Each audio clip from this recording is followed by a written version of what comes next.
BSc nursing या paramedical कौन सा कोर्स करे? आप इस इन सारी चीजों में कंफ्यूज है और आपको पता नहीं है कि इन दोनों में क्या डिफरेंस है। So hello PR medicos family, कैसे हैं आप लोग? उम्मीद करता हूं आप लोग बहुत ही ज्यादा अच्छे होंगे। सो गाइज, मैं हूं Pappu Rajak and welcome to all of you in my YouTube channel. तो गाइज, आज का जो वीडियो बहुत ज्यादा स्पेशल होने वाला है, इंपॉर्टेंट होने वाला है, खासकर उन लोगों के लिए जो मेडिकल फील्ड में अपना रुचि रख रहे हैं। ठीक है, जो बीएससी नर्सिंग या फिर जीएनएम वगैरह करना चाह रहे हैं या फिर कोई भी मेडिकल फील्ड में कोई भी कोर्स करना चाह रहे हैं, आप कंफ्यूज है कि बीएससी नर्सिंग करें या पैरामेडिकल करें, जीएनएम करें या पैरामेडिकल करें।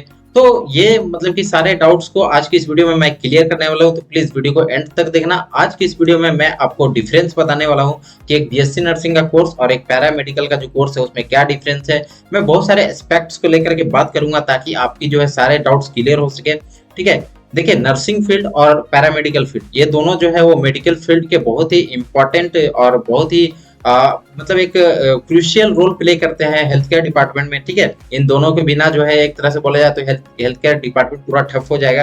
तो दोनों ही अपने जगह पे बहुत इंपॉर्टेंट है और दोनों का जो कोर्स है, दोनों फील्ड जो है वो अपने जगह पे इंपॉर्टेंट है और अपने जगह पे बहुत ही ज्यादा क्रूशियल है। तो ऐसा नहीं सोचना कि बीएससी नर्सिंग ही बेस्ट है या फिर पैरामेडिकल ही बेस्ट है। दोनों अपने अपने जगह पे दोनों की जरूरत है। ठीक है, और दोनों अपने अपने जगह पे परफेक्ट है। अब डिपेंड करता है आपके ऊपर कि आपको किन चीजों में इंटरेस्ट है। तो आज की वीडियो में मैं यही डिफरेंस बताने वाला हूँ और मैं बहुत सारे चीजों के लेकर बात करूंगा, जैसे आपका एडमिशन हो गया, ठीक है, एलिजिबिलिटी क्राइटेरिया हो गया, ठीक है, फीस कितनी लगती है, उसके बाद फिर आपका जो है स्कोप क्या क्या है, ठीक है, सैलरी कितनी मिलती है, साथ ही साथ डिफिकल्टी लेवल की भी बात करूंगा, तो सारे डाउट्स आपकी क्लियर हो जाएंगे। फ्रेंड्स, सबसे पहले हम इस कोर्स का ओवरव्यू करते हैं, यानी कि बीएससी नर्सिंग में क्या क्या होता है और पैरामेडिकल में क्या क्या होता है। तो बीएससी नर्सिंग का ऐसे देखा जाए तो वो 4 साल का कोर्स होता है, जिसमें 3.5 साल का आपका पढ़ाई और प्रैक्टिकल होता है और बाकी 6 मंथ का इंटर्नशिप होता है। ठीक है, उसके अलावा इसकी एलिजिबिलिटी क्राइटेरिया होती है 12th पास आउट होना चाहिए फिजिक्स, केमिस्ट्री और बायोलॉजी से। ठीक है, उसके अलावा अगर देखा जाए तो इसमें जो है मेन रोल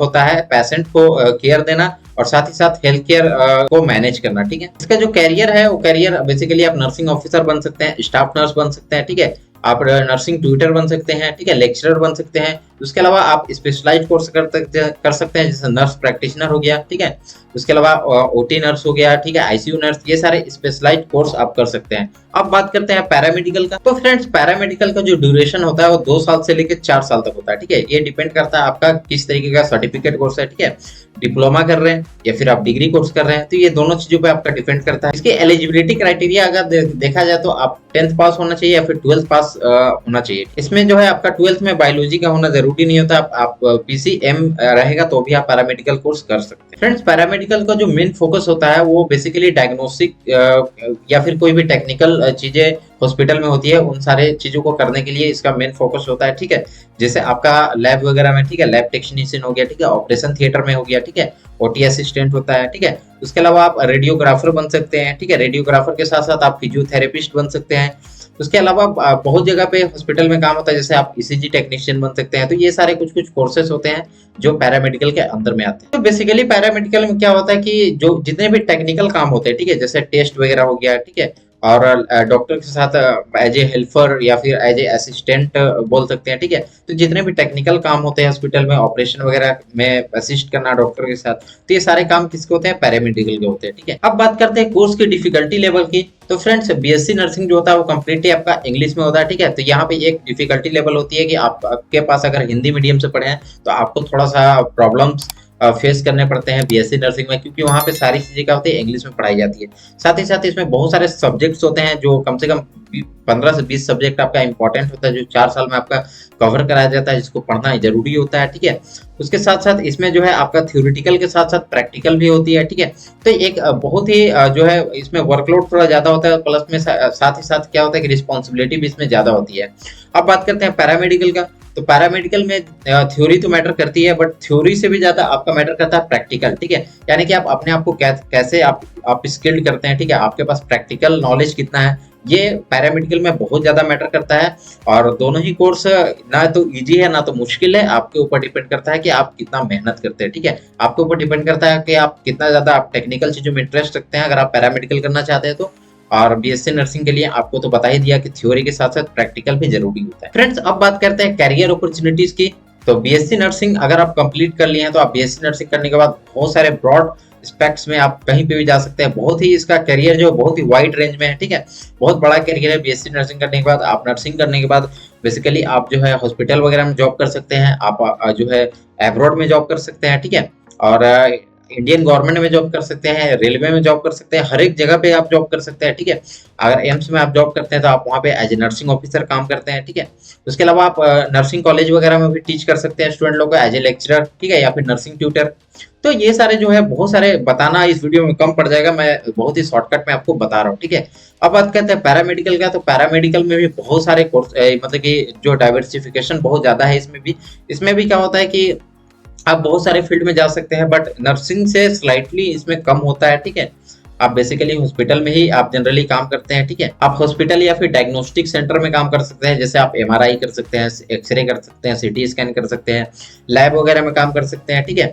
डायलिसिस टेक्नीशियन बन सकते हैं, ईसीजी टेक्नीशियन बन सकते हैं, ठीक है। उसके अलावा फिजियोथेरेपिस्ट भी बन सकते हैं। उसके अलावा अगर आप एब्रोड जाना चाहते हैं पैरामेडिकल करके तो उसके लिए भी आपके पास ऑप्शन है, ठीक है। एब्रोड अगर आप जाना चाहते हैं तो डायग्नोस्टिक एंड रिहेबिलिटेशन सेंटर होता है, वहां पे क्या होता है कि पैरामेडिकल स्टूडेंट्स की काफी डिमांड होती है। फ्रेंड्स, अब हम बात करते हैं सैलरी कंपैरिजन की, बीएससी नर्सिंग में कितनी सैलरी मिलती है और पैरामेडिकल में कितनी सैलरी मिलती है। तो फ्रेंड्स, सैलरी जो है बहुत ज्यादा वेरी करता है, इसका कोई फिक्स सैलरी नहीं होता है, ठीक है। मैं पहले भी बता दिया कि आपका स्किल के ऊपर डिपेंड करता है, ये सारे कोर्सेज जो आपका स्किल एंड नॉलेज के ऊपर डिपेंड करता है, साथ ही साथ एक्सपीरियंस के ऊपर भी डिपेंड करता है। लेकिन ऐसा आप मतलब कि मैं आपको मोटा मोटी अंदाजा दे सकता हूँ कि बीएससी नर्सिंग करने के बाद जो है पैरामेडिकल से सैलरी ज्यादा होती है, ठीक है। 10,000 20,000 का डिफरेंस होता है। तो किसी भी चीज में जाइए, अब्रॉड में जाइए, इंडियन गवर्नमेंट में जाइए, चाहे आप प्राइवेट में भी जाके देख लीजिए, तो इसमें जो है सैलरी जैसे बीएससी नर्सिंग करने के बाद आपकी स्टार्टिंग सैलरी 25 से 30,000 होती है। लेकिन वही पैरामेडिकल आप करके प्राइवेट में आप जॉब करते हैं तो वहां पे आपकी जो है 10 से 15,000 या 20,000 सैलरी होती है, ठीक है। तो कहने का मतलब है कि सैलरी जो है वो आपका स्किल, साथ ही साथ प्रैक्टिस, उसके बाद नॉलेज और उसके साथ एक्सपीरियंस के ऊपर डिपेंड करता है। लेकिन इसके अलावा जो है मैं मेन चीज आपको बताना चाहता हूँ कि नर्सिंग के अंदर जो है पैरामेडिकल से सैलरी थोड़ी ज्यादा होती है, क्योंकि वहां पे रिस्पॉन्सिबिलिटी भी ज्यादा होती है। अब बात करते हैं कि इन्वेस्टमेंट एंड एक्सपेंसेस, यानी कि बीएससी नर्सिंग करने में कितना खर्चा आता है और पैरामेडिकल करने में कितना खर्चा आता है। तो फ्रेंड्स, बीएससी नर्सिंग करने में अगर आप गवर्नमेंट से करते हैं तब तो ठीक है, आपका 5 से 10,000 पर ईयर का कोर्स हो जाता है, ठीक है, 1-2 लाख में हो जाता है। लेकिन अगर आप जो है प्राइवेट से करते हैं तो वहां पे आपकी काफी अच्छी खासी जो है एक्सपेंसेस हो जाती है। वहां पे कम से कम आपका 8 लाख से 10 लाख आपका खर्चा हो जाता है पूरे 4 साल का। वही अगर हम बात करते हैं पैरामेडिकल का, तो पैरामेडिकल जो है वो 2 साल का होता है, ठीक है, 2 साल या 3 साल या 4 साल का भी होता है अगर आप डिग्री कोर्स करें तो। लेकिन इसमें जो है आपकी जो फीस है वो थोड़ा सा कम होता है, 50 से 60,000 1 ईयर का आपका फीस होता है, तो उसके अकॉर्डिंग आप अंदाजा लगा सकते हैं। और रही बात आप अगर गवर्नमेंट से करना चाहते हैं तो गवर्नमेंट में तो ऑलमोस्ट वही नर्सिंग के हिसाब से ही आपका 1-2 लाख में हो जाता है। तो फ्रेंड्स, अब हम कंक्लूजन पे आते हैं कि आपको क्या करना चाहिए। तो मैं आपको ये भी बता देना चाहता हूँ कि इसमें आपके ऊपर डिपेंड करता है। अगर आप पेशेंट केयर या फिर अपना कोई लॉन्ग टाइम स्टेबल करियर बनाना चाहते हैं किसी चीज में, ठीक है, तो आप नर्सिंग करियर को चूज कर सकते हैं। नर्सिंग करियर जो है वो थोड़ा हेक्टिक होता है, बट ये थोड़ा स्टेबल करियर होता है। लेकिन अगर आप जो है टेक्निकल काम में इंटरेस्ट रखते हैं, ठीक है, तो आप पैरामेडिकल कर सकते हैं।